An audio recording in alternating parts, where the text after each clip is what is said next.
as I worked my way up the greasy pole, you know, and ended, you know, sort of topping out at sales director level. You know, I'd worked for a variety of different venues, high street brands, hotels. It might be the case that you can't see the wood for the trees, and that's perfectly normal. We can all be in that situation. Whereas I will look at your business through the lens of the potential client who's possibly interested in buying your product or service. I will ask the questions that they would ask, not, you know, what you want to tell them necessarily, which isn't necessarily, it's not the same thing all the time. And I will convey that in a way that resonates with them, and that is what sells. Let's get wrecked. Let's get wrecked. We're just going to start it right there. So I'm with Judith today from Fruition Copywriting. Hello. And Judith was actually reminding me that when I first started this podcast, I used to have like this little pre-recorded intro, and at the end I used to say let's get wrecked, and somewhere along the lines of like, I don't know, we're now on season 3, like I've forgot that I completely have this pre-recorded thing. So yeah, let's get wrecked. Hi Judith. Hello. Let's get wrecked back at you.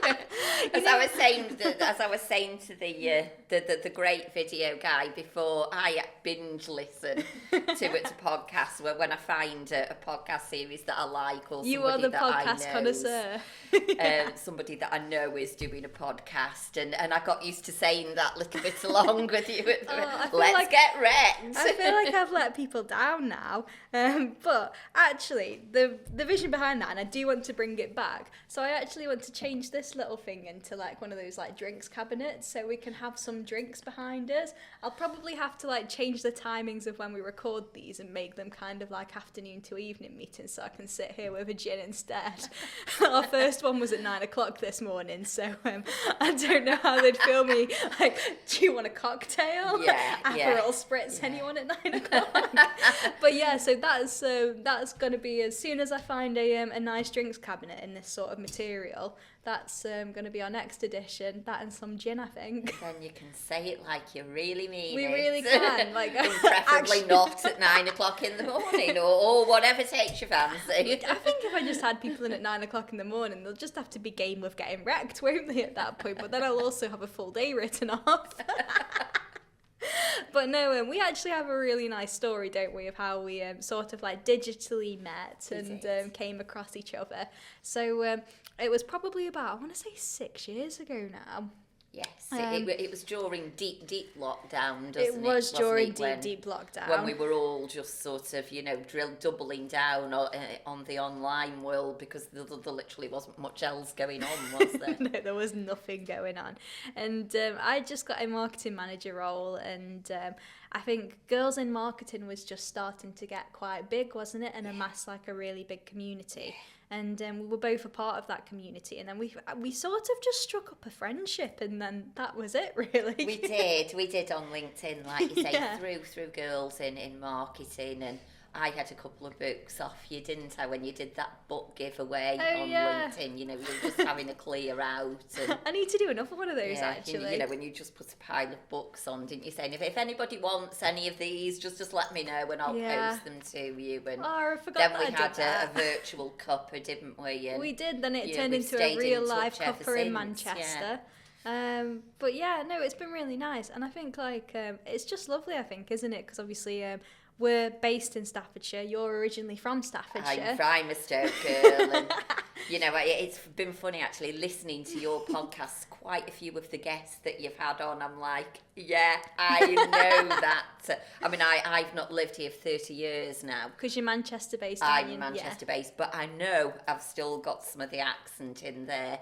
And when I happen to speak to somebody from Stoke, they pick it up, and they go, "Are you from Stoke originally?" Yeah. And I still hear it too whenever I see Robbie Williams on telly or hear him on the, you know, even though he's been in America for years, he's still got it too. I think if you kind of like, people do always tend to have that twang, don't they? Mm-hmm. Which is like, yeah, it's just, I mean, you can't take people out of it. Yeah, so it's good to be back on home Aw. turf, so to speak. But no, so you're actually, and this is the first day we've got shooting in on your studio. So yeah, thank you very much for making the trip down. And yeah, I think it's just it's really nice actually, because obviously we've shot some episodes in Manchester, but I'm really glad you actually made the effort to come to us instead. No, it's nice to see someone. I mean, what a great market town. I know, it's lovely, isn't it? And And presumably absolutely swarmed when it's race days.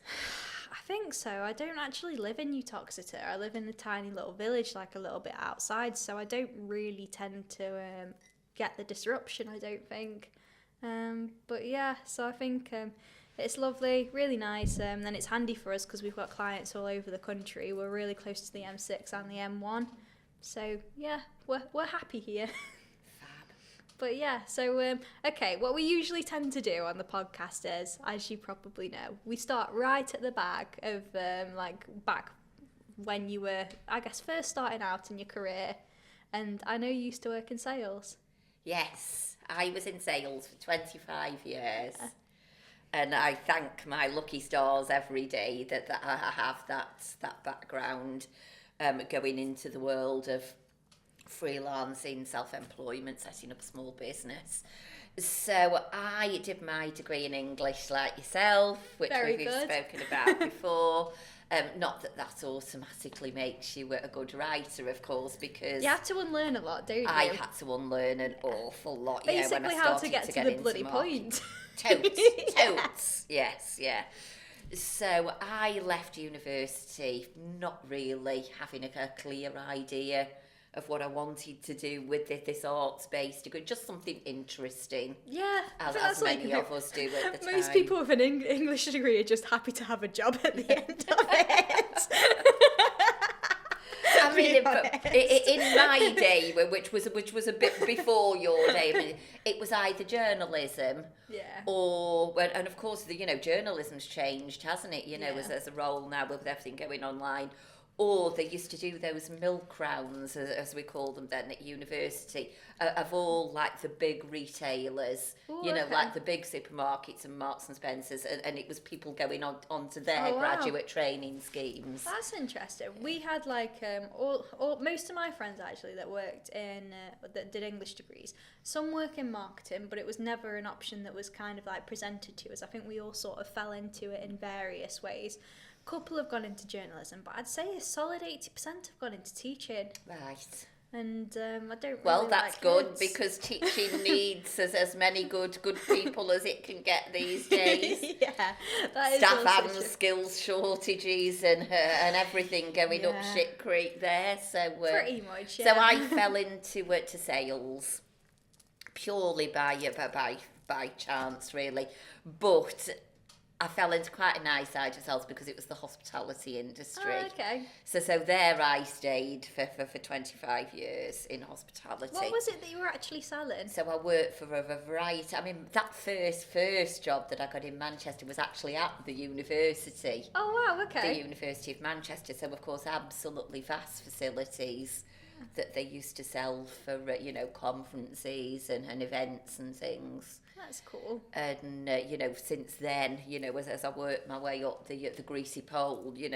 ended, sort of topping out at sales director level, I'd worked for a variety of different venues, high street brands, hotels. Nice. And of course, as I went through that quite lengthy journey, you cross over more with there's so much intertwining, isn't there, shall we say, between sales and marketing. I should be if it's done well. Some of the companies that I work for, the big high street brands, of course, had their own marketing departments, and I mean, some of the things they used to get pulled into were absolutely ridiculous, but it's that. But yes, and I got more interested in the marketing side, and how the whole thing think sort of work together as a cohesive whole, or should do. yeah, or should do, I think is optimal, because like you, I started out working in sales, and you can And you were in hospitality in a way, weren't you too? when I was at Alton Towers, Alton Towers, the leisure sector. pretty much, travel and tourism, all that good stuff. Yeah. And I also worked in B2B recruitment, so that was I think that kind of like, it made me realise I prefer B2B, definitely, in that sense.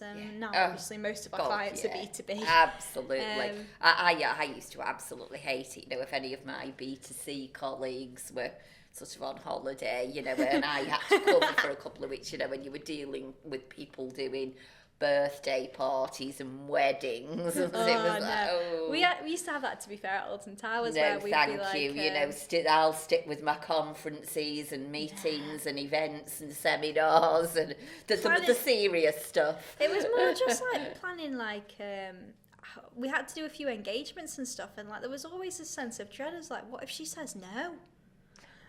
Everyone else was like, why are you even putting that into the universe? And I was like, it's a possibility. If someone proposed to me at a theme park, I'd say no.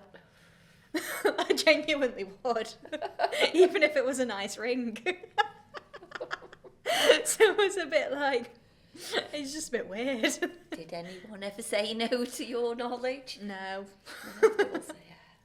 I was probably judging them from my own expectations and what I'd probably find acceptable. But then again, no one's ever proposed to me, so they're clearly onto something, right? Well, that's it. To throw in the corkscrew or whatever it is. Oh, that's not even there anymore. No, it was usually the favourite one, actually. Nemesis, was it? No, Oblivion. When Oblivion. you're at the top and it's like you're dangling down, and then like we'd have to like arrange going out and like finding the right bloody cart for the person to be on, so you can unravel this banner that says like, I don't know, Judith, will you marry me? Just before they drop. And it's like, my eyes would be firmly shut on that ride before I wouldn't even see this banner. So to be fair, there were some really like quite nice ones that I still probably would have said no to be fair, just because it's like in a theme park and I'm not a fan of them. But like in the gardens or like in the castle ruins, they were like probably my favourite ones that I had to be a part of. Yeah, because they actually had time to answer. Yeah. Not just like, So yeah, they just wanted to catch them on the adrenaline rush, obviously, didn't they? Yeah, but no, that wasn't for me. Give me I proposed and her heart was racing, quite literally. Like, how do I get off this ride? Physically and metaphorically. But yeah, so I completely agree with that. Like, give me conferences, give me like a recruitment process to follow, serious give me stuff. like, maybe not even serious stuff, because obviously like deciding to spend the rest of your life with someone's pretty serious, I imagine. But like, let's take the emotion out of it and just give me something like talk to me about like SLAs or like some weird other bullshit acronyms. Yes, why not? Yeah. KPIs. Yeah, we'll go with that one. But no, I just I don't know, I just prefer this world. It's usually a bit more slower paced, in the sense of like with B2C you have a lot of like demand generation, and I think consumer trends seem to change a lot more, because a lot of the time you're selling people, I guess, like desires, not necessary needs, whereas like in business I quite like the structure of it. I love the structure of B2B sales, and like working alongside really nice sales teams and making sure that they've got like the right marketing collateral to go out with, and I think as well, like in business you tend to measure everything anyway, and you all have like business goals that you're going towards, and I love the fact that marketing reports directly into that. Totally, yeah. So yeah, I just like the structure of it. Totally. So I decided to go self-employed, and I then moved more into the consultancy side. Okay. I did lots of training. Sales training. Absolutely, in the hospitality sector. Lots of, and also sales representation. My business was a mishmash. So I did lots of sales training for, say, larger companies that had maybe younger teams or disparate teams, you know, where they had venues all over the country, and bringing them all together and sort of putting processes in place. And I like that. I love a good yeah, process. yeah, you know, and sort of giving everything a bit more uniformity, and, you know, why we're doing this, and how it should be done. And I also had a great time. I did sales representation too. Yeah. So, you know, say, you know, a larger hotel or venue or chain that maybe had a skills, you know, a skills gap or a skills shortage. You know, they were going through recruitment, they'd had a bit of turnover or mat leave or something like that. You know, I could actually step in as an outsourced resource. Nice. Or on the other side of the spectrum, you know, a smaller, you know, independent venue in Manchester, you know, I worked with some of them that didn't necessarily need a full-time salesperson, although I would argue that they probably did, you know. But, Probably in a you know, but yeah. they just needed, you know, 2 days or a week or something like that. So I guess it's really interesting, to be fair. So like, talk us back through like your 25 years of like working in sales. I imagine as a function, it's changed drastically within those 25 years. Yes, yeah. I mean, we, you know, and I believe some people still do it. But I mean, we used to have what we used to call Tinsel Tuesdays at one point. Yes, Tinsel Tuesdays. And they were, we'd all gather in a room, sales managers from different cities, where when I was working for big sort of high street brands, from about July time, so coming up to like nowish time, and we literally used to sit there hammering the phone all day, calling all like last year's Christmas bookers. Oh, wow. And and the year before's Christmas bookers, and, you know, anybody that, you know, we had databases there, you know, all the people that hadn't booked Christmas with us. And we actually had to phone them up. Oh god, Yeah. calling still sends shivers down my spine, Yeah. to be fair. But I think like it's really interesting that you mentioned that, because like we have people coming to us even from like a marketing perspective. Like, bearing in mind like marketing is like, it's not usually as quick as sales and bringing in leads. Coming to us in November and saying like, oh, can we like do a Christmas campaign? And it's like, you've really missed the boat. Totally, yeah.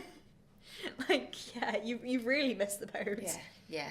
I can remember getting, when I was in that environment, getting media calls, they're thinking they were being clever, you know, and had some opportunity, you know, I couldn't turn down, to go in a publication, you know, and you know, they reel off, you know, all the demographic, you know, the readership numbers and radar and all the rest of it. And, you know, you need to be, you know, we're doing like a Christmas special in November.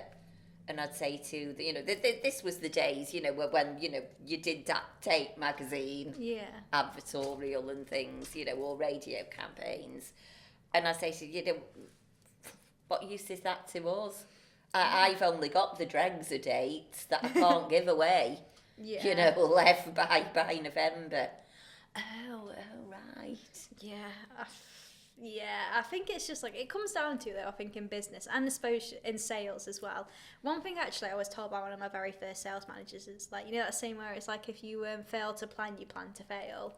And I think people just don't actually plan far enough in advance anymore, especially. And then it also doesn't help with like the marketing that we have now, which can be so instantaneous and like reactive at times. Like, you can't, like, you do miss the boat a lot if you're not like actually on it, and people just don't plan enough. Oh, totally, you know, in the instantaneous era that we live in now. And of course, like you say, sales has changed drastically, you know, even since COVID. Sales has changed drastically. It's much more of a collaborative process now. I think it is a collaborative process. I also think as well, like in terms of like, we have it from the opposite end of like, I guess being in business, like there's more decision makers now on one project to get in sign off. Budget constraints are a lot tighter. So I think the entire sales process has just slowed. Yes. Which is unfortunate, but like at the same time, like you've just got to kind of roll with the punches. Hopefully in another 10 years we'll be back to like people chucking money at things again.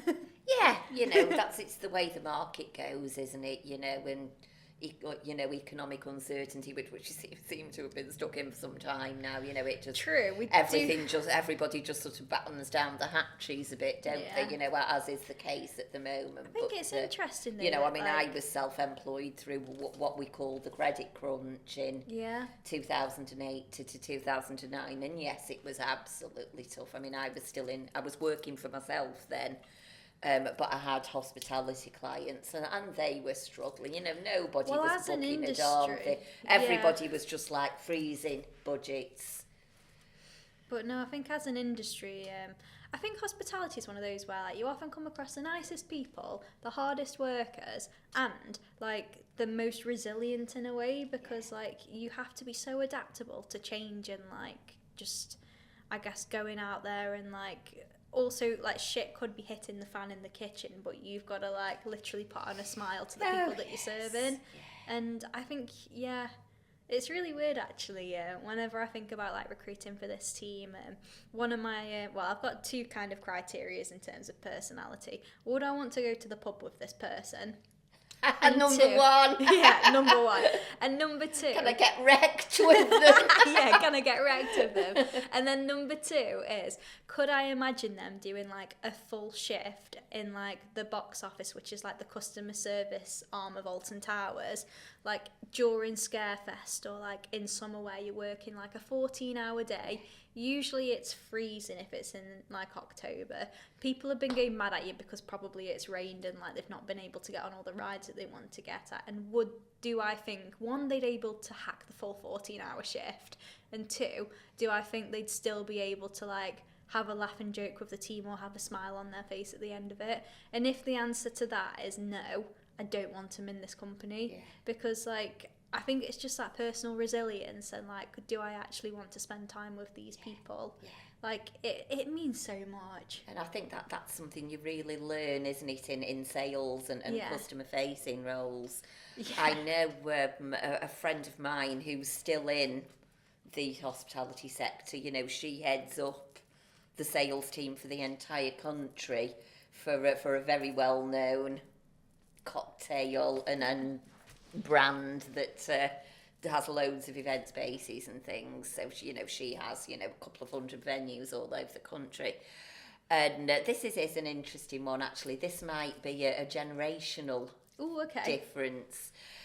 She really struggles to get salespeople. They have a salesperson in every unit, and she will interview them. And they'll make all the yes, we can do sales. She doesn't pull the wool over their eyes in any way. And then when they get in post, it doesn't work out because all they want to do is sit there on social media. I think that is the thing, though, but it's all about being honest with yourself, because, like, as you know, like, I literally left university, went into sales, and in recruitment, my job was basically cold calling. But actually, like, I spent so much of my time on LinkedIn, but it was at a time when, like, people weren't really using LinkedIn in the way that they use it now, which is kind of how I was using it back then, just to, like, kind of interact with people and, like, just chat shit to them, basically. And then, like, just posting random things about, like, what I was up to in Leeds at the time, because that's where I was. And then that's how I sort of got like a decent-ish following on there, because I was being a bit more human on the platform.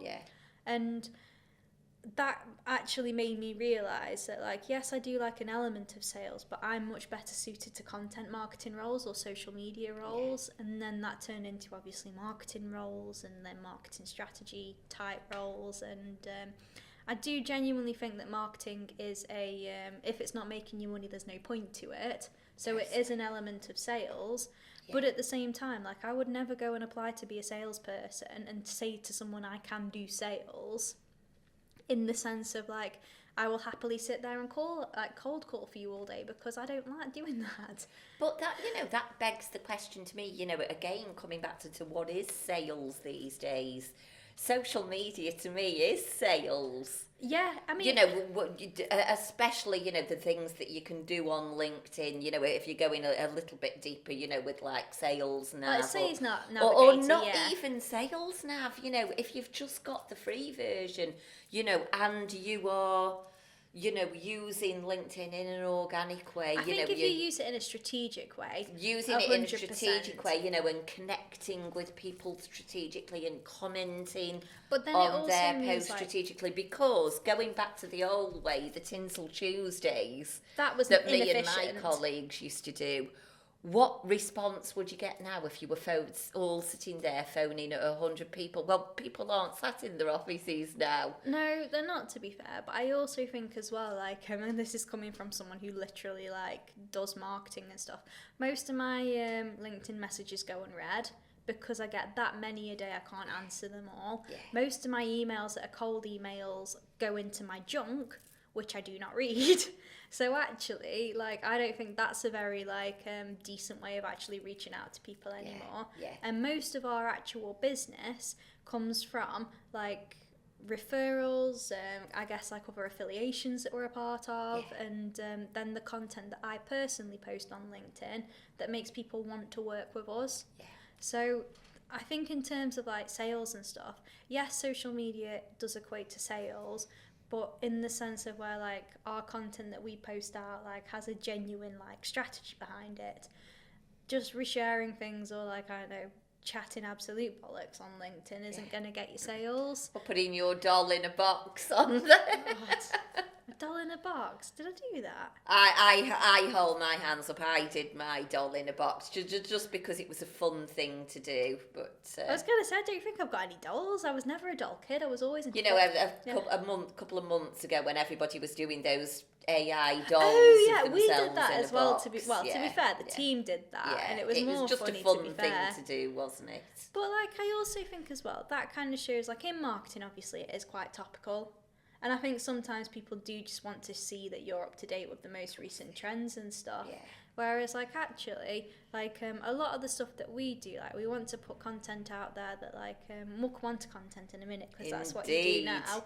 But like we want to put content on there that's like interesting in the sense of like we want to really challenge people's like conceptions around marketing and what they think it is, because so many people have this idea in their head of like what actually they think marketing is, and it's completely wrong. And I think that's what is the most valuable to people, and I've always been quite a challenging person. Like I love a debate, like anything like that really, yeah, literally really gets me going. Like if I can play devil's advocate for something or just like kind of like poke at something and prod it, I am in my element. And it's never a personal thing, it's literally just like I really like, that's just me, that's just who I am. But that's usually what gets the better results. And like if you can kind of challenge people's preconceptions of things and get them to think outside the box, I just think you do much better. And a lot of our content and the posts that I try and put out there are like kind of those educational or added information pieces that actually like the type of ones, and I've had it a lot where people have been like, oh, I was driving back from X place and I was thinking about that post that I saw and it like prompted me to do this. And if I can get someone to reflect on something and actually think, and then they call you off the back of that, to me that's a much easier sale, because you've already talked yourself into reaching out to me to talk to me. I'm not then cold calling you 15 times, pestering you to work with us. Having a relationship then that's like you're on this pedestal and I'm constantly trying to prove to you why you should work with us. You come at it on a much more even keel, and then from a relationship management point, you've then got a client who sees you as an equal and trusts you, instead of someone who's like constantly having to like fight up and prove to them that this next campaign is going to be great. Like they just like, it's just a much nicer relationship. Absolutely collaboratively, and that they, you know, I mean, I get this sometimes. It's always an alarm bell for me if I have somebody that's interested in using my services, or a new client that I've just started working with. You know, I'll get the sense, oh, you know, that these aren't going to be around for very long. If they have this thing about, you know, they really like come in as if they are the boss. sort of Yeah. thing, or I'll do the first piece of content and they're literally marking my work. Oh, in so, the red pen. yeah. But now, of Yeah. course, people do it with track lines, don't Yeah. they? You know, but they are literally. I don't like that word, and you know, I mean, we will come on to content because, of course, that was what I drilled down into come COVID, when I've been doing, as I've already sort of explained, a mishmash of many different things for many different people. And then, of course, March 2020 hit. And many of us found ourselves, I mean, it was the first time in my entire working life that I didn't have any work. Yeah. And I actually had chance to sort of step back and think, right, what am I going to do for the rest of my life? It was quite refreshing. Yeah, and you know what? It's actually really nice to hear that, because I imagine at the time it might have been a bit daunting. Yes, of course. But like, to hear like someone speak so positively about like such like a terrifying experience, like it is quite refreshing to hear. Yeah. Because if you still hear it back now, you've got like the kind of camp of people that like really miss COVID because they were put on furlough and they just had that lovely summer where they just got wrecked in their garden. They got wrecked. They got wrecked. Or the people that were super stressed because all of the other people were put on furlough and then they had to hold down, like batten down the hattage and hold fort. Yeah. And I think like it was just absolute pandemonium. I'd only been really in the working world for about 5 years, and like it was a big shake up for me, so God knows how you felt.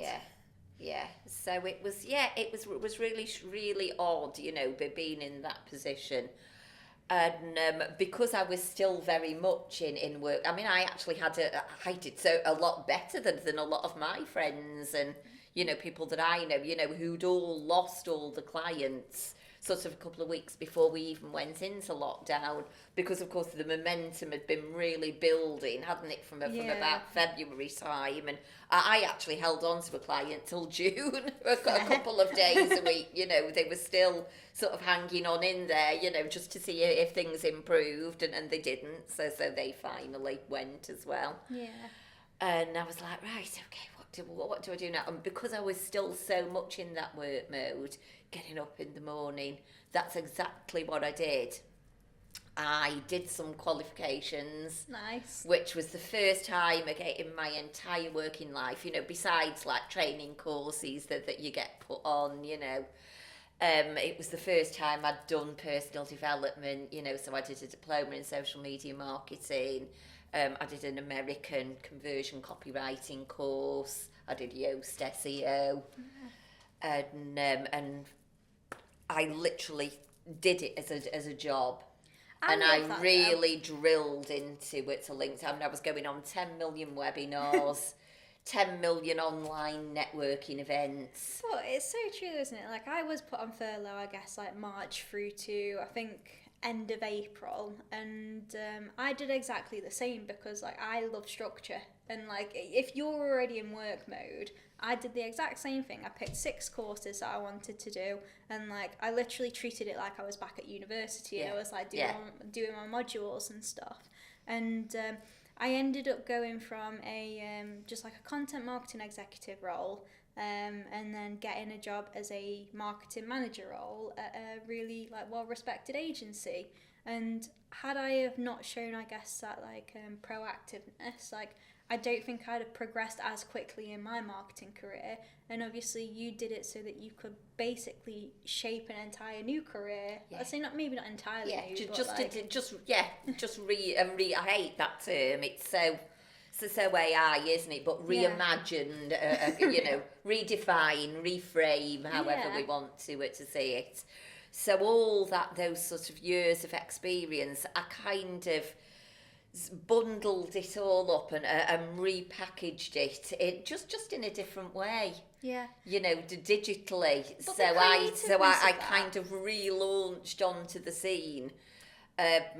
Drilling down into copywriting and content strategy. But the creativeness of that, though, like coming from, I guess, like sales strategy through to like actually I'm going to do content marketing and like kind of copywriting, like after like a pretty long career as well in sales, like that takes some doing to like just think, you know what, like fair play, like I've done all of this, but actually I can see with what's going on around us, digital's going to be probably like the best way for me to like kind of like reimagine my skill set. Not even just for now, but like obviously I imagine that like I don't know, as you probably want to have more flexibility and maybe you might want to retire someday. You don't strike me as someone who does want to retire, but like you'll have more flexibility around it, won't you, than like having to constantly be in and out of sales meetings all day. Totally, yeah. So yeah, that was about 6 months later. You know, I took about 6 months to say, okay, we are where we are. You know, let's really drill down into this. And I'm now, sort of 5 years later, I mean, you know, all that work paid off from sort of late 2020. You know, I won't say it was the greatest business in the world. It wasn't. Because at that point, you know, being completely honest, many millions out there would back me up on this. You took what you could get. Yeah.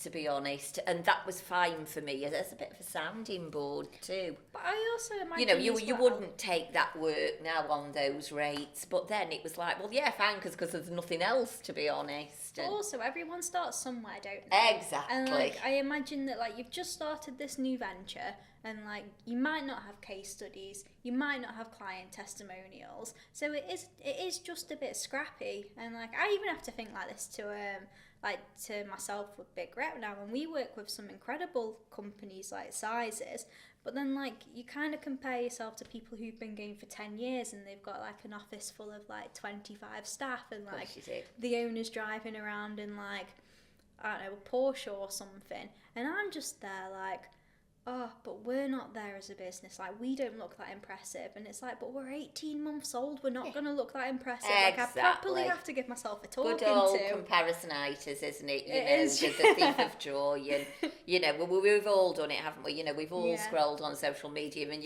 you're comparing your 1 year to somebody else's 15. Pretty much, you know, you're going to be disappointed, aren't you? But... you know, I'm such a believer in that term. You know, you do you. Yeah. And I've certainly done me. I really want through to this ask, journey. Actually, in the sales roles that I've had, like, and there is a point to this in terms of you do you. I've always felt in the sales roles that I've had, I've always been like kind of pigeonholed into like a certain personality type. I had to act in a certain way. And I think that's one of the reasons why I kind of broke free and set up my own company, because I am not your, I'm not your wear a full suit to work kind of girl with like a matching blazer and stuff. And that's some of the things that they wanted us to come in and do. And I just, like, you're really individual as well, and you've got a lovely personality, but the sales jobs that you were in, did they allow you to let that shine, or did they ever try and like box it in? No, they you know, total personality sales, isn't it, really? Well, if it's done well, I think they're the best salespeople. The roles that I had where I didn't actually hit targets were the ones where I felt like I had to show up and where I'm asked to work. Yeah, you know, it's again, yes, letting your unique brilliance shine. You know, which we all have, and that's what makes us us. But, you know, in the sales role, it's also retaining your own essence, I guess you would call it. Yeah. Whilst, you know, knowing just when to batten it down a bit, you know, or when to, you know, depending on who you're, you know, if you are dealing with somebody very senior, you know, who's a bit straight-laced, then obviously you're just gonna wind it in a bit, aren't you? Have you done one of those disc profiles? That's like the salesperson's like. I've not done the disc profile, but we did many things, you know, during my time. You know, when, you know, like the business had, you know, booked the different sales trainers and this, that, and the other. You know, we did many different exercises of that nature. I think in terms of like personality as well, like one thing I would always say is like you're very good in the copy that you do. You get a lot of personality, and it's not your personality, it is the brand's personality into the copy that you write for them, which like is incredible, really, because like you cover some quite like excuse me when I say this, but like quite boring topics, but you pack them with personality. Do you know what? I mean, I would say, sort of coming more up to the present day, I had a great grounding, in pivoting in the way that I did, because of course I'd worked in hospitality and events for 25 years and was exceptionally networked in those sectors, and still am till today. So I would say now about 65% of my business is in the hospitality and event sector, and the other 35 is completely random. And I mean, as you say, I mean, when I think of some of the stuff, the clients that, that I've had or still got, with all due respect to any of them, I mean, I've done pest control, house clearance, mobile patrols, that go around like empty business sites at night, to keep scrotes out, sort of thing. I meing, some of the things, you have to laugh. And I think the thing is really, sales and marketing, it's not about you, is it? It's about the target audience at the end of the day. It's not even about the client. No, it isn't. Obviously you're going to bring a few things about the client in, but essentially it's about the target audience. So I always think to myself, if I had, an elderly relative, that had left an empty house, then that house clearance service would become pretty sexy to me, because I would need their service at that point. I think as well. So of course you're reacting to, you're identifying your ideal client and their pain points. What's going to be keeping them awake at night? We need to, get, auntie, 95-year-old auntie Edith, left, she got a bit of a hoarder, and, we've got to clear this house, and, we've got to do X, Y, Z, and put it, what's keeping them awake at night. Do you do like little backstories before you go into content? Like, Auntie Edith's like 95 and she's like left all of these, I know she's left a stamp collection that no one actually wants anymore, so we need to like go clear it.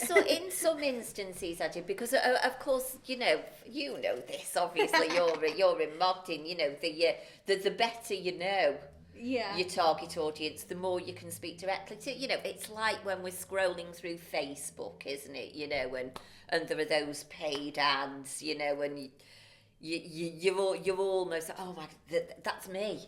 They're literally talking to me. In my case, I'll get these paid ads because, of course, it's all targeted, that are something marketing-y or, content writing-y kind of thing. Yeah, because they just listen to all of your bloody conversations, don't they? Yeah. My favourite one is when I've been in client meetings with really rogue things. So obviously most of ours are like manufacturing, like construction, all those sorts of things. So I leave and it's like I get like paid ads sent to me for like screws and stuff. Because that's what we've just been talking about. Yeah, it's mad now, isn't it? That they're actually listening to you. But yeah, I think it is just mad. But no, I think coming back to like backstories and stuff, like empathy's a really big one, and it's also like one of the key traits that I look for, like in any like supplier that we work with, and any kind of like anyone that I ever bring into big rep. Like empathy levels need to be super high, because like sometimes some of the stuff that we're actually working on is quite far removed from the end user. So I guess to give you an example, we work with a timber merchant who sells like staircase suppliers into staircase manufacturers that then end up in like new build homes. Right. Obviously that's kind of like 4 parts removed, isn't it, in terms of like the person who's walking up the stairs to bed every night. So sometimes these can be quite like a link that you need to draw to it, but obviously it's still really important that someone's going to be using every single day. Yeah. And having the ability, I think, to like put yourself in other people's shoes and think about how they feel, how that person might think, how that person might make a decision, like the experience then that they're going to have when they come through your business, and like look at all of your different marketing materials. Like you really need that like empathy and that emotional muscle like quite strong. You know, so in their case, you know, they are presumably selling to, you know, like property developers and... Well, obviously they are selling to the staircase manufacturers. The staircase manufacturers are selling to the property developers, and they... Well, there's loads of different ones. You know, like the housing, house building, you know, big house builders and things. I think it's loads of different people in the chain, and to us it's like we obviously have to do the best by our client, but then also like think about like the wider supply chain. Yeah, absolutely. Think about the wider different, supply chain. I guess to like the one that you were talking about where it's like pest control and stuff, like they're obviously like they'll have loads of people that they need to deal with, and legislation that they also need to deal with as well, because like with the legislation of it, like you can't just go around air rifling rats, can you? Sadly. And it's exactly the same for the staircase manufacturers. Can't just go around air rifling stairs. Absolutely. You know, and you know, the more that they can do, you know, to, you know, obviously if they are selling to the suppliers, you know, that supplier, you know, needs, you know, to know that they've got a good product there, don't they? I think as well, you kind of hit the nail on the head where it's like it's not even about the client sometimes, it's about like the customer and stuff. And like one of the things that like we really try and do is like we don't work with clients who are selfish, you know, where it's like how much money is this making me, obviously money's really important because you're running a business and it's cash flow, but if you're the type of person that's going to be driving around in a really nice car and then you're not paying people in your company very well because you don't actually value people, you just value what they can achieve for you, you're probably not a great client for us, because like what we want to do is actually we want to work with people who are going to actually work with us, give us the information that we need, because obviously in marketing you're only as good as the information that you're given, and actually care about like what they're putting out into the world and the way that they treat people, because like everything's so relationship driven, and if we're not set up for success in the information that we're given, and I guess like we're not given the freedom and the flexibility to get good work, and I guess how you're like you might need to have iterations on really technical things sometimes that you're writing for people. You want people who are gonna set you up for success so that you can write the best for them, and it really is like a collaborative venture. And sometimes clients come to us and like they've got like this preconception of what they really want. I'm the first person that will happily stick my head above the parapet and be like, actually no. Me too. And I think it's really important, and that's when you actually get the best relationships, but they need to value you as a function for you to have that. They need to value your expertise. That's what they're paying you for. Or even just marketing in general, because a lot of, like, you'll probably have seen this as well, coming from sales to marketing, some people are so driven on like, we need to make 100k this quarter or this month, that actually like they're so short-sighted in the way that they think. All they're thinking about is by June 2025 we need to be at X, but they don't think about the processes around it that like can actually support them from a long-term brand building perspective. So it's not even that they don't like respect marketing as such, they don't understand how useful it can be for them. And if they're not open to being educated, then we can't help you. To achieve their specific objectives, which isn't always sales, is it? Sometimes no, it might just be like you want to tighten processes up, for example, so that like actually you make the same amount of money that you made the quarter before, but you're much more profitable because like you delivering in a much more efficient way, and that's like the best thing that you can do, because then when you do your next big sales push, you'll be retaining a lot more profit, and you'll probably be delivering way more efficiently, and it won't cost you as much to deliver. So there are always different things that people need to focus on, and it's being really clear on what actually this target is. Totally. But on the copywriting and the content writing, content writing, is there a difference? Well, it's It's said by whoever says these things, gurus say that copywriting is to sell. Okay. So copywriting would be things like your emails, email sequences, landing pages. Okay.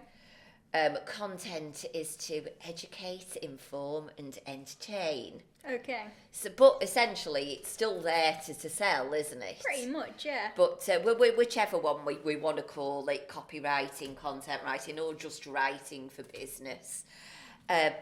You, again, I'm sure you've experienced this. When I'm onboarding new clients, they can't wait to tell me all about their business, and go into real detail. And yes, you need that to a certain degree, so that you can convey them with authority. But a lot, I honestly don't need to. And I'll say, no, trust me, I don't need to know that in such detail. And let me tell you why. While you are bombarding me with, we do this, we do that, and us, it's all about us, I'll say, let me put it to you very candidly. Nobody gives a shit. Okay. But being the plain-speaking Mancunian I am, and they'll go, oh, and I'll say, I know that sounds harsh. Let me put it to you this way.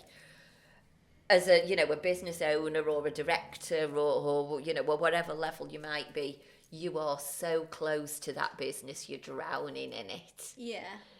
So a lot of the time, it might be the case that you can't see the wood for the trees, and that's perfectly normal. We can all be in that situation. Whereas I will look at your business through the lens of the potential client who's possibly interested in buying your product or service. I will ask the questions that they would ask, not what you want to tell them necessarily, which isn't necessarily, it's not the same thing all the time.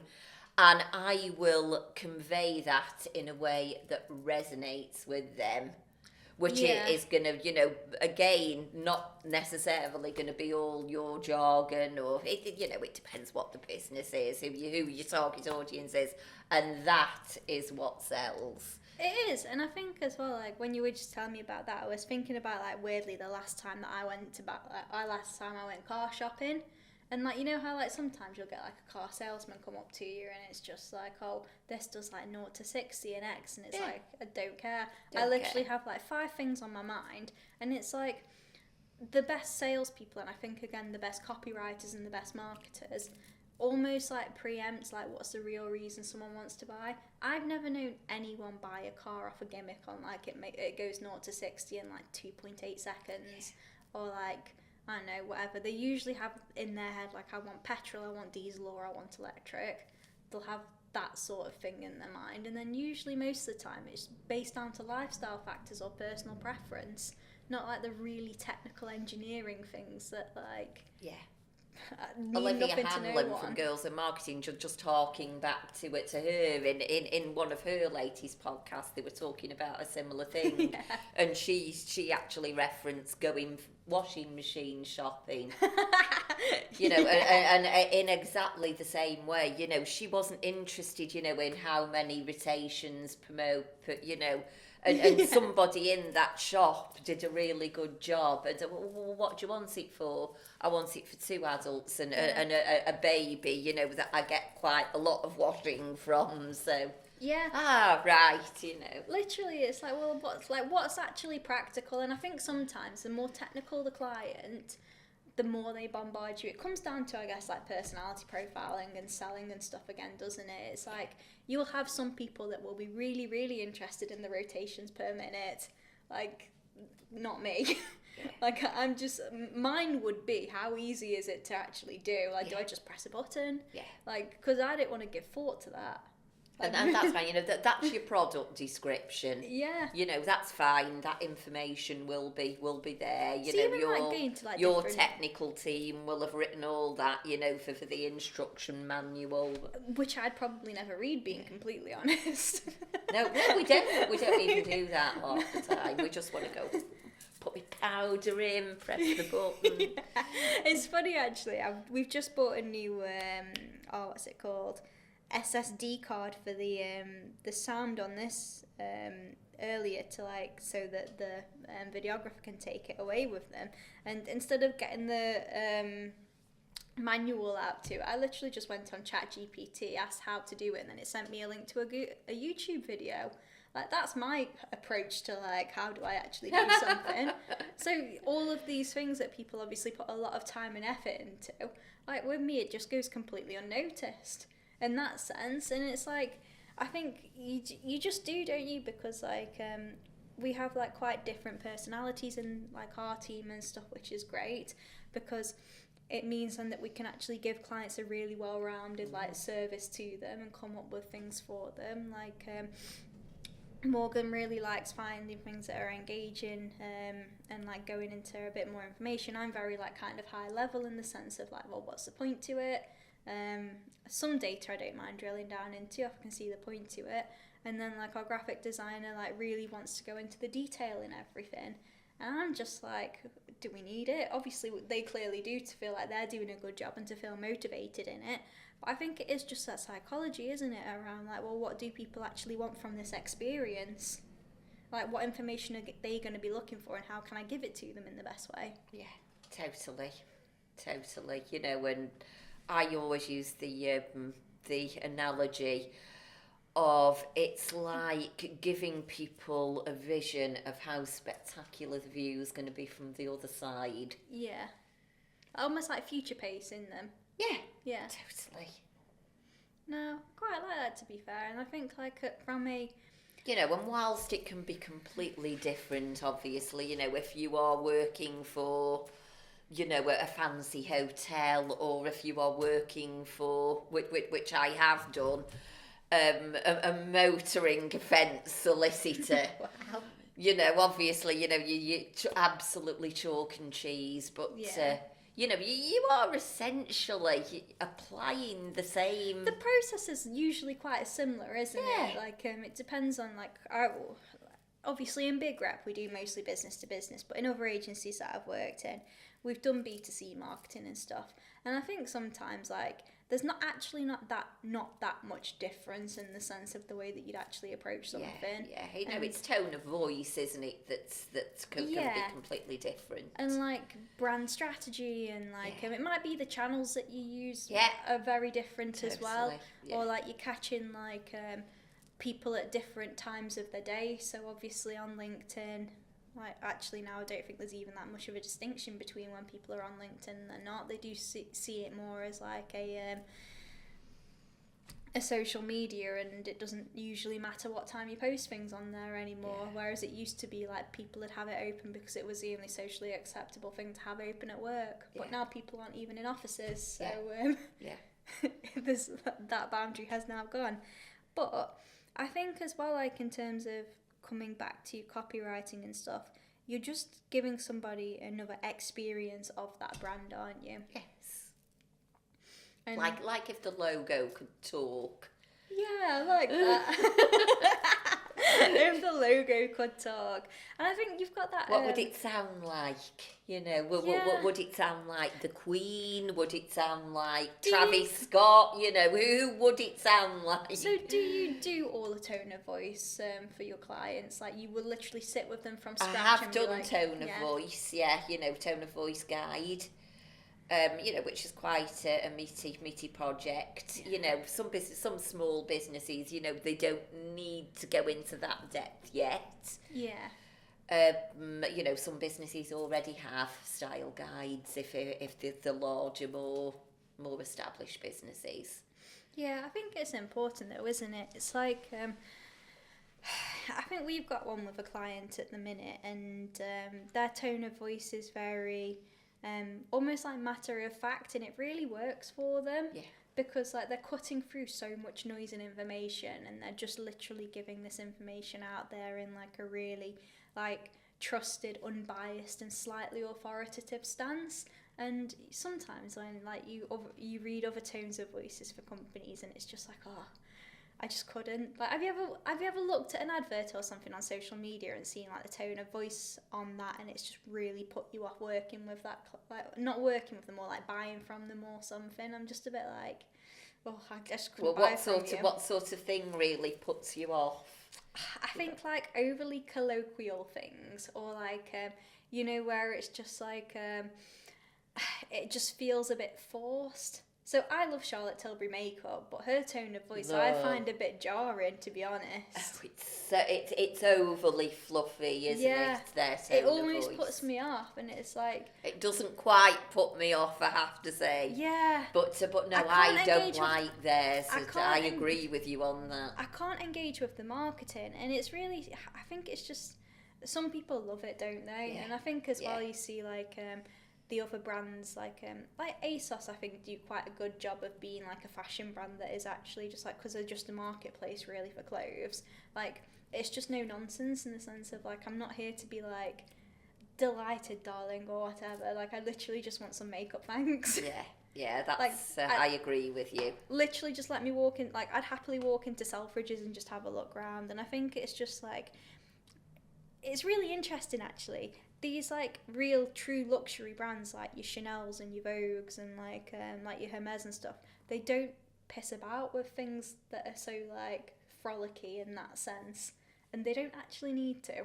That's it. Yeah. They don't need to. They've got the heritage, haven't they? Yeah, and I think it's just like I prefer brands that are just to the point. Yeah. But that's just personal preference. Not everyone's like that. Some people love the whole like experience of like a brand, and I do think that there's a time for it, but I also think Gymshark does a really good job of it, in the sense of like, actually Gymshark women, their social media grates on me as a woman who goes to the gym, because they've gone down the route of like doing it for the girlies and all of this sort of stuff in their women's. But then I look all at this like girl boss stuff. yeah, and then I look at the like Babe actual like Gymshark like branding and stuff, and I'm like, this is so incongruent.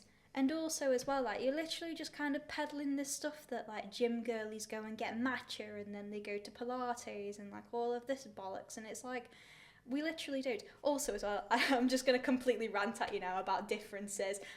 Watches, I love a watch, but female watches are marketed so differently to like male watches. Like look at Tudor, this is such a good example. Their marketing of their watches for men is incredible. It's really like fast paced and like adventurous and like daring, and then like all of like the other kind of brands that just sell like female watches are just really like, it's almost like it's too stylized in a sense.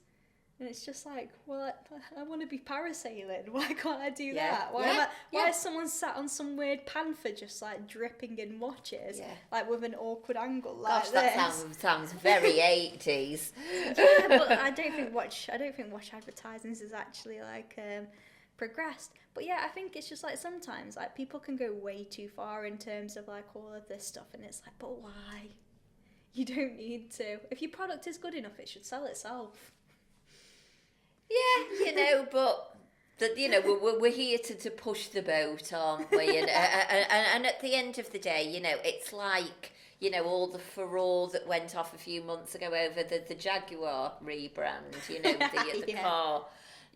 At the end of the day, we haven't got the data in front of us, or to be or fair, the intel that their marketing team had, that drove that, that rebrand, or whatever you want to call it. I did feel quite sorry for the backlash that they got off that, but I also think as well, just like being a observer of a brand in general, like you do have certain preconceptions around Jaguars. Like personally, I quite like them, to be fair, but I like them because of the heritage of them, and that completely to me would turn me off from buying that. But then also as well, how many people truly appreciate heritage nowadays?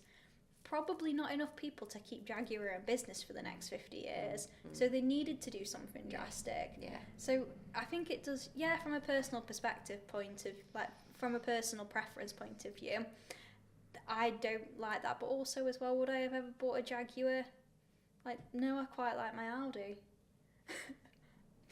So yeah, think it's just one of those, isn't it? And like the difference in terms of like the marketing and stuff. I think with Jaguar though, like it was more from a visuals point of view that it was so starkly different. Yeah. I don't think it was the tone of voice necessarily on that one. Yeah, I would agree. But yeah, it was a bit jarring. Hey, look what it did for Burberry, you know. That was an interesting one to be fair, because I think theirs was more kind of like consumer driven. They wanted a certain demographic of people to stop wearing them. Daniela Westbrook with her crumbling septum. I don't know who that is. She was on EastEnders for years, okay. and her nose actually fell apart. From too much. That's right. Yeah. And there was a very famous picture of her. She was literally head to toe in Burberry, and she had a baby in a Burberry push to, it's just Burberry. Yeah, no, So it really got that sort of chavtastic yeah, it's sort almost of image, like didn't it? I find it funny how Juicy Couture has come back around. I absolutely love that. Yeah. But yeah, I think it's just I could talk about brands all day, especially fashion brands as well, because I do have a real soft spot for learning about them. Yeah.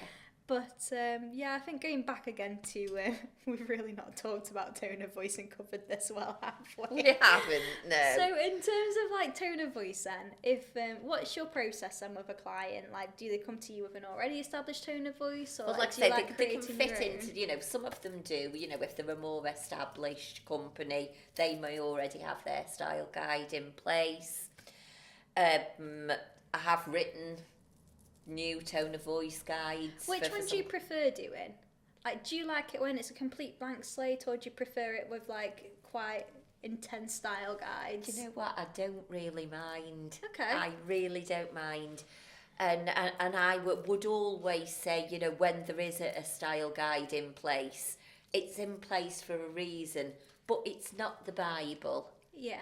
It's, so I think, you do have to be prepared to sort of bend the rules, Okay. rather than break them. No, I like that. So approach. I really don't mind.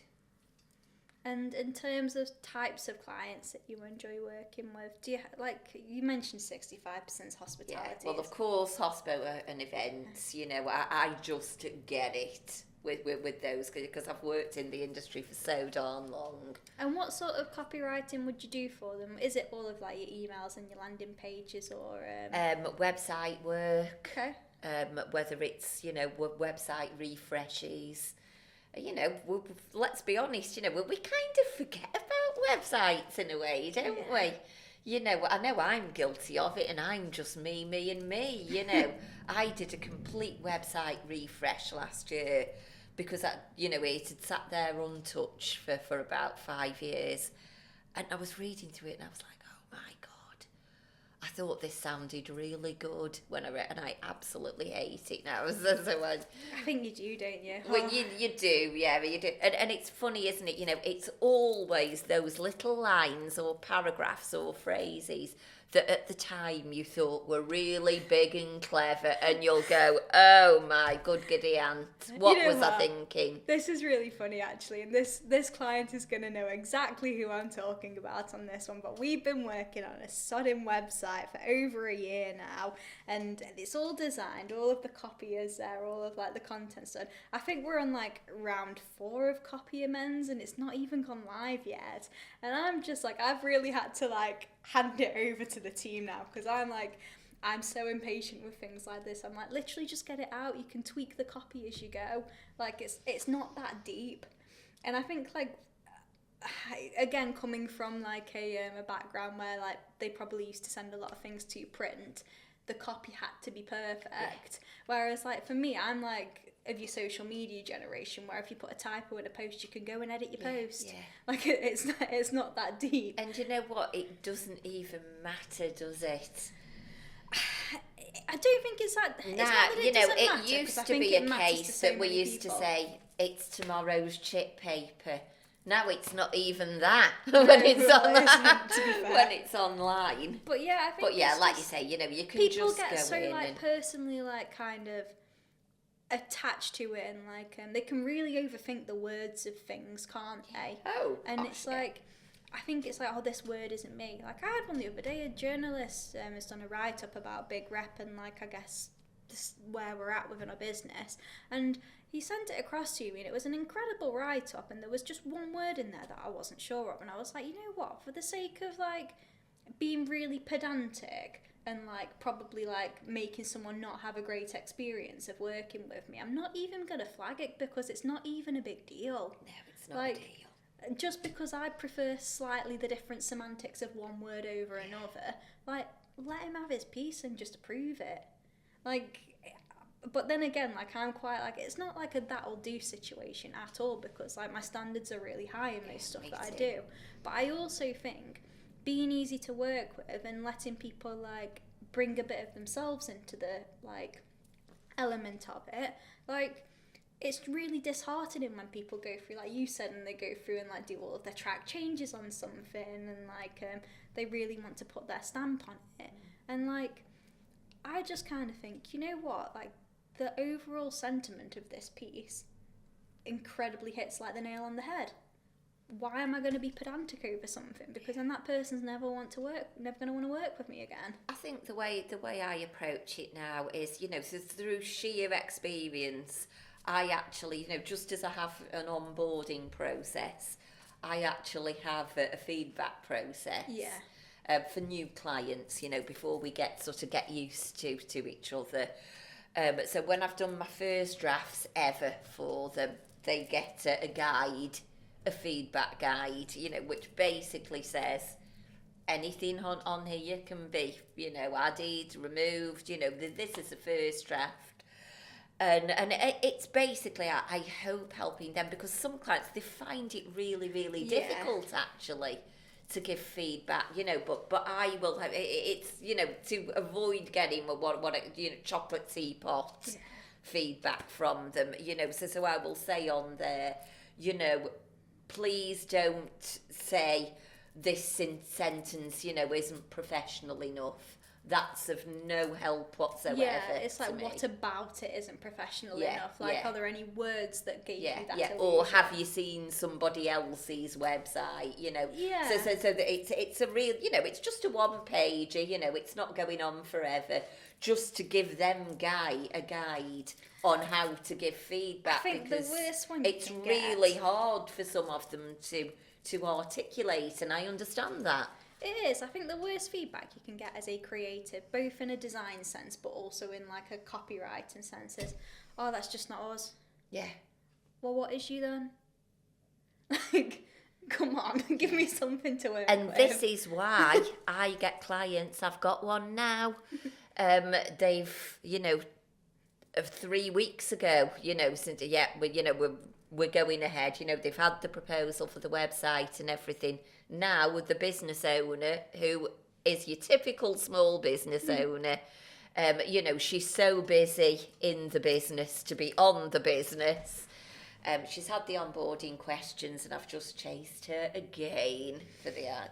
Yeah. And she was like, oh, you know, these are great, you know, and I understand why you're asking them, you know, it's just getting the time. I also think I said, yeah, you're right, you know, they're not supposed to be easy. You know, because that's how I will draw out of you, you know, you know, going back to the tone of voice and things like what makes you different to your competitors. You know, it's no use you know, we know how to put great events on, and we're hardworking and we're trustworthy. Well, I would blooming well hope so, you know, or, you know, why would you be in business, you know, you know, for, you know, with a reputation that you have, sort of thing. Yeah, I think it is just, you know, one of those, you need to know these differentiators, don't you? And, you not know, many people do, though. What are the pain points that you're really addressing? Coming back, though, to, again, sales / like marketing, not many people know their differences. No. You know, like how some people, like, can literally reel off an elevator pitch, and then you're like, yeah, but you could literally apply that elevator pitch to all of your different competitors, and I wouldn't know which one's you. And a lot of the time, people don't actually know their true differentiators, and that to me is either like, you that aren't different, or you just can't be bothered to put the time in to really like talk to your customers and ask why they've chosen you over other people. Yeah. Because if you just put a call in, within 10 minutes you'll probably have the answer. Yeah, I mean, it's something that one of the best, who's, recognised as one of the best copywriters in the world right now at the moment, a chap called Harry Dry. Don't know if you've come across Harry. On LinkedIn, yeah. I saw him speak at the Marketing Meetup Conference in March in London. I mean, he literally came on dressed as an astronaut. He's very wacky, but my goodness me, does he know his stuff. And he always comes back to the best copy being what could only be you, as you've just said. And I think that's just marketing in general, isn't it? It's like, how do we make people know who we are and get them to choose us when they're on the market for this service or they have a desire for our product? Yeah. But it's hard, it's really hard, and it's not supposed to be easy, is it? It is really hard. People think it's easy. I think that's applied to every marketer. Well, that's it, let them throw that one at Alison in accounts who did A-level English, and we'll come back and tell me that you don't start sentences with and or because. We've had some, haven't we? Well, I think it's just one of those, isn't it, where it's like everyone thinks they can do marketing. And obviously now as well, we'll just touch on this, but ChatGPT, do you feel like it's going to steal your job? Not at the moment. I didn't think you'd say yes. No. It's just not there, is it? It's absolutely not there. Don't get me wrong, I love ChatGPT. I pay for the pro one. I pay for the monthly for the pro one. It's funny, isn't it? People ask me that question, I bet you hate ChatGPT, in that tone of voice. Is it going to put you out of a job? We're like that, aren't we, as a human race? A bit sort of snidey. Yeah, I use ChatGPT a lot as well.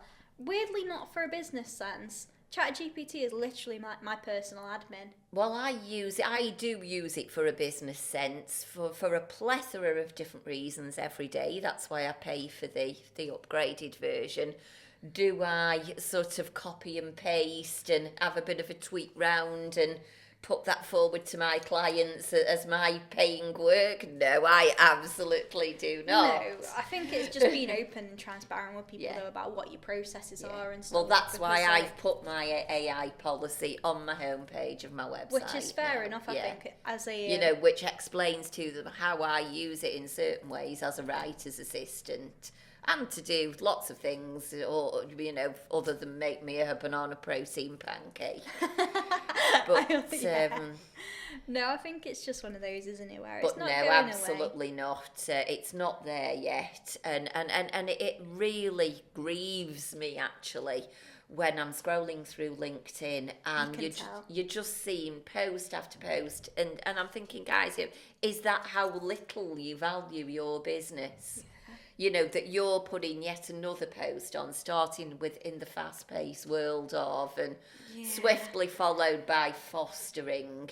Who used the word fostering before March 2023 for anything other than the temporary adoption of children? Yeah, that is true, actually. Nobody. Yeah. And then everybody's fostering relationships, aren't they? I think that's it. It just sounds so and Z's instead of S's. And that is a big and one of my big beefs with it, that us as marketers, but maybe a lot of people wouldn't pick. It's all in passive voice rather than active. We would know that, of course, as English students and marketers. But I also think as well, like... I guess coming full circle now back to English, and like how I said at the start, you have to unlearn a lot. Yes. And I feel like ChatGPT puts way too many words in things for the sake of like getting a point across. Yeah. And it's like, why use, 10 words when 100 will do? And it's like, well, actually, I'd rather have 10 because, like, me personally, I just want people to get to the point. Most business owners do. Like, again, like, they don't want the experience of like having a luxurious like here, buy this lipstick, darling type thing. Yeah, Most people yeah. don't. Some of my clients do. Yeah. You know, I have luxury hotel. I have a client, and they are But then that's an extension luxury. of a luxury experience Yeah. that like somebody is paying. Luxury events. Yeah. You know, very exclusive And that makes sense in that context. Exactly. But on LinkedIn, Yeah. when you're literally fighting for people's attention anyway, and people are just scrolling like on their lunch break or while the boss isn't watching him, like you just have to get to the point. And it's all that. It's the one that they love you. It's not about. It's, you know, and it just screams. The grammar upsets me. I think that's the most thing. Like the M dashes. Good old M there's dashes. there's not even that key on the keyboard. No. So yeah. Yeah. So no, I don't think it's there, and I think, you know, it's like let's think of it this way. You know, graphic designers had exactly this same dilemma several years ago when Canva came onto the scene. Have graphic designers disappeared? No, of course they haven't. Good ones are harder to come by. Yeah, of course they haven't. I do think, and perhaps graphic designers have found exactly the same thing. I do think the lower levels will disappear off. I actually think what I found recruiting for a graphic designer at the moment, you have many more people that think they're a graphic designer and they're actually not, and then they're applying for jobs which, like, for us it's okay because obviously like we can see them for what they are, and it's like I could not trust you to send something to print or exhibition because I don't think it'd be set up right. Whereas like my big concern with this is if a in-house marketing team wants to hire a graphic designer and they've never worked agency side and had to manage designers or send loads of projects through to print, they're going to be completely like hoodwinked by this person who genuinely believes that they're a good graphic designer because they can be quite proficient on Canva, that they're getting a good hire, but they're not. And that's where my concern is. And it's also, again, now, like, with these new generations, I guess, of, like, copywriters and stuff coming through, like, they've never had someone, like, over them teaching them how to write. Like, the MD at the first agency I worked at was incredible with me because she really shaped how I'd approach writing things. All these people now that think they're copywriters and they just use ChatGPT and know how to do it because of that, they don't actually have like the structural integrity, I guess, of like this is how you would write well. And that's my only concern with tools like this that make people's lives easier. Are we diminishing standards?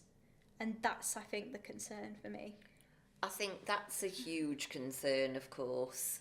And another concern that I have that I don't think people take into consideration enough is prior to March 2023, was the internet not already drowning in crap content? So we get ChatGPT or Claude or Gemini or whatever platforms your listeners are using, and we think, do you know what? Let's create mountains more of even crapper content. It's quantity over quality with them. And what are we all saying we're craving more than anything? Peace and quiet. Human connection. Yeah, peace and quiet as well. Yeah. No BS. Well, but no, we're all craving connection, aren't we? So we are. Let's just tone, you know, yes, we're maybe all getting a bit excited, you know, about LLMs because I think... ChatGPT, funnily enough, I was listening to a podcast last week and they had an AI expert on, and he broke it down. It was really interesting into 5 layers of using AI. Okay. And he said the vast majority of people at the moment are just at layer 1, and that's LLMs. You know, putting a prompt in and say, oh, it's good, you know, it's done a LinkedIn post for me or you know, a blog post or something. The one that I prefer using the most and the one that I actually find works the most, we use Google for all of our, like business emails and like calendar management and stuff like that. And Gemini's great because it actually integrates with it. So if I went onto like my Gemini that's hooked up with my business thing and was like, these are all the tasks that I've got in for this week, here are the deadlines, it manages my calendar for me. So that's where I've actually found the most use for it, because like as a business owner, structuring my time can be a little bit thingy. And then all I need to do is open that chat back up if something comes up and it's like, oh, this meeting overran. Can you sort me now time in the week to do this so I don't miss the deadline on it? And then it reschedules it in my calendar for me. And I find things like that really valuable. Yeah. Also as well sometimes, because obviously you'll get this with running your own business. If you're having like slightly difficult email discussions with people, maybe someone's not paid you on time, or like someone's sent you an email and like the tone's not quite off, so you don't know how to reply to it, like using it as like a kind of like objective base, like can you just check my email's not too emotional, like that sort of thing. I really value it for that. And I think it just depends on how it works for you. But I think there's a lot more productivity, that we will learn to drill down into, that perhaps we're just getting a bit overexcited, about LLMs at the moment. And like I say, I would urge any, to just like, wind it in a bit, wind your necks in a bit,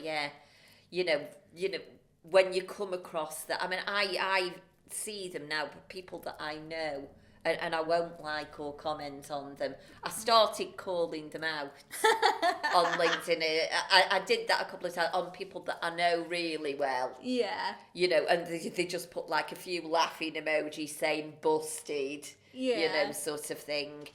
And I thought, well, I won't do it on people that I don't know, or could look, really sort of bitchy and snarky, So I've seen them myself, but fine, let them get on with it if that one is what they want to do. But I would urge people to just think about that, the connection.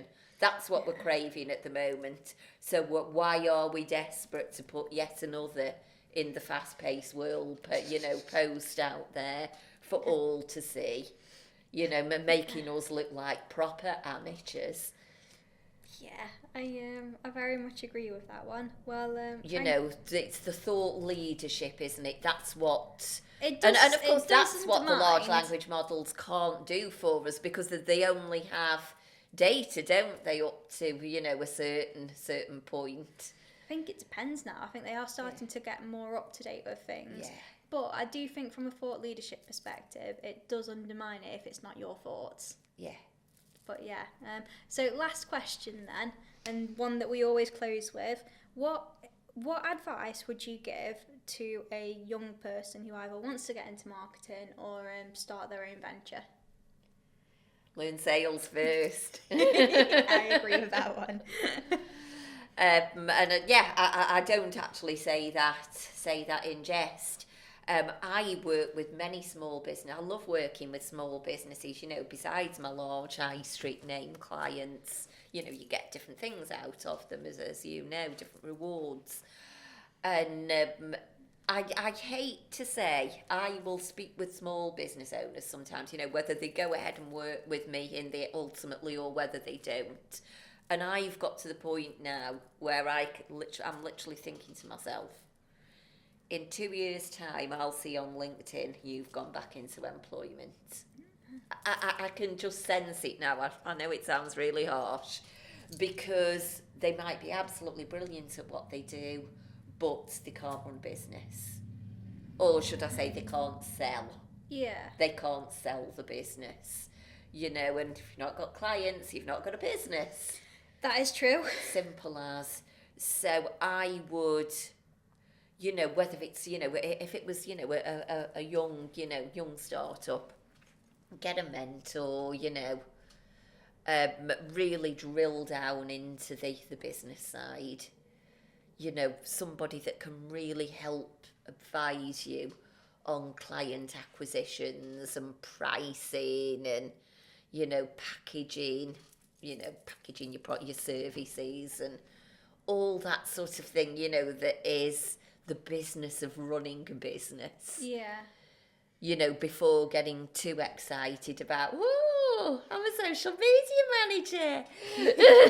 Yeah, no, I agree with that one. I think as well, like, I think what we found, so I started this business when I was 27, and yes, I was young, but I had a solid 8 years of sales and marketing experience behind me, and it's really interesting to see, like, you kind of, like, when I first set this business up, I was just lumped into, oh, she's going to be another, like, marketer type thing, and it very obviously quickly grew into what it is now. Which is amazing. It is. Credit to you. Thanks. And I think it's because, like, I've always worked in jobs where I've had really high sales targets, and that's just how I think. And I think it can be quite disheartening as someone who's going out and trying to set up a business that, like, for your first kind of like 12 months until you prove otherwise, like, you just lumped in with, oh, it's just another young kid wanting to be a social media manager. When it's not, when I've genuinely like set up business divisions within other businesses that have then gone on to perform really well. I've worked for some incredible companies, and I've also like taken the time out to do a full marketing qualification. Well, I was like, just going to mention that actually, your CIM qualification. Yeah, like while you've done that, and I think it's all of those things where it's like you say, what makes you different, and it's not that I'm just here to do some social media for you. Not at all. So yeah, I like that advice, and I, as someone who's just gone through it, I completely concur. But yes, thank you very much for your time, Judith. Thank you so much for inviting me to get wrecked. Next time we will actually get wrecked. We will.